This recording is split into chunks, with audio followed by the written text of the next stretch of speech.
മലയാള cinema രംഗത്തും അതുപോലെ അടുത്ത കാലത്ത് രാഷ്ട്രീയ മേഖലയിലും ഏറെ ശ്രദ്ധ നേടിയ ആളാണ് കൃഷ്ണകുമാർ. ഈ കഴിഞ്ഞ ലോക്സഭാ തെരഞ്ഞെടുപ്പിൽ കൊല്ലം സ്ഥാനാർത്ഥി കൂടിയായിരുന്നു കൃഷ്ണകുമാർ. അദ്ദേഹം തൻ്റെ ഒരു പഴയ ഇഷ്ടത്തെക്കുറിച്ച് തുറന്നു പറഞ്ഞിരുന്നത് വളരെ ശ്രദ്ധ നേടിയിരുന്നു. ജനം ടിവിക്ക് നൽകിയ അഭിമുഖത്തിലാണ് അദ്ദേഹം ഈ കാര്യം തുറന്നു പറഞ്ഞത്. ആ വാക്കുകൾ ഇങ്ങനെ: ആകാശവാണിയിൽ അനൗൺസറായി ജോലി ചെയ്യുന്ന കാലം. അന്ന് ഞാൻ കോളേജിൽ പഠിക്കുകയാണ്. പഠനവും ജോലിയും ആസ്വദിച്ച് ചെയ്യുന്ന കാലം. അങ്ങനെ ഒരിക്കൽ ദൂരദർശനു വേണ്ടി ഒരു അഭിമുഖത്തിന് വേണ്ടി പോയി. തൃശ്ശൂരിൽ അന്ന് യുവജനോത്സവം നടന്നു കൊണ്ടിരിക്കുകയാണ്. അവിടെ കുറേ കുട്ടികൾ ഇങ്ങനെ പങ്കെടുക്കുന്നു. അവർ അഭിമുഖങ്ങൾ കൊടുക്കുന്നു. അവരിൽ ചിലർ കലാതിലക പട്ടം നേടിയതിലും ഉൾപ്പെടുന്നു.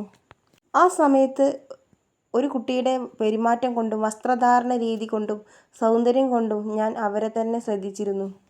ഭംഗിയുള്ള നല്ല അഴകുള്ള പെൺകുട്ടി. എനിക്ക് അതിനോട് ഇഷ്ടം തോന്നി. അന്ന് ഞാനും ചെറുപ്പമാണ്. രൂപം മാത്രമല്ല, ആ കുട്ടി വളരെ ഭംഗിയായി സംസാരിക്കുകയും ചെയ്തു. ആ പെൺകുട്ടി മനസ്സിൽ എങ്ങനെ നിലനിന്നു പോന്നു. ജീവിതം അങ്ങനെ തുടരുന്നു. പക്ഷേ ഈ പെൺകുട്ടി എൻ്റെ മനസ്സിൽ ഇങ്ങനെ നിലനിൽക്കുന്നുണ്ടായിരുന്നു. ആ കുട്ടി ഇപ്പോൾ എവിടെയാകും, എന്ത് ചെയ്യുന്നുണ്ടാകും എന്നൊക്കെ ചിന്തിക്കുന്നുണ്ടായിരുന്നു. വർഷങ്ങൾ കഴിഞ്ഞു. ഞാൻ സിനിമയിൽ വരുന്നു. വിവാഹം കഴിഞ്ഞു കുടുംബമായി. അങ്ങനെ പലപ്പോഴായി ഒരു കുട്ടിയെ ഞാൻ സ്ക്രീനിൽ ഇങ്ങനെ കാണുന്നുണ്ട്. ആ കുട്ടിയാണോ ഇത് എന്ന് എൻ്റെ മനസ്സിൽ പലകുറി ചോദ്യവും വന്നു. എന്നാൽ അപ്പോഴേക്കും ആ കുട്ടി സിനിമാ രംഗത്ത് വളരെ പ്രശസ്തിയായി മാറിയിരുന്നു. അങ്ങനെയിരിക്കെ ഒരിക്കൽ മേജർ രവിയുടെ ഒരു ചിത്രത്തിൽ ഞാനും ഉണ്ട്. പ്രൊമോഷൻ വീഡിയോ ഉണ്ടാക്കാൻ വേണ്ടി ലാലേട്ടനും ഞാനും രവിയേട്ടനും ഈ കുട്ടിയും അവിടെയുണ്ട്. അങ്ങനെ അടുത്ത് കണ്ടപ്പോൾ എൻ്റെ സംശയം കൂടി വന്നു. ഞാൻ ആ കുട്ടിയോട് പറഞ്ഞു, ഞാൻ ഒരു കാര്യം ചോദിക്കാൻ വരികയായിരുന്നു എന്ന്. അപ്പോൾ ആ കുട്ടിയും എന്നോട് പറഞ്ഞു, ഞാനും ഒരു കാര്യം ചോദിക്കാൻ വന്നതാണെന്ന്.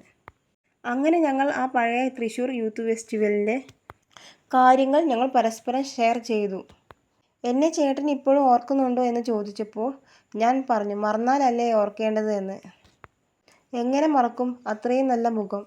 ചെറുപ്പം മുതൽ ഉള്ള അതേ ഭംഗിയാണ് നിങ്ങൾക്ക് ഇന്നും എന്നും താൻ പറഞ്ഞു എന്ന് കൃഷ്ണകുമാർ പറയുന്നു.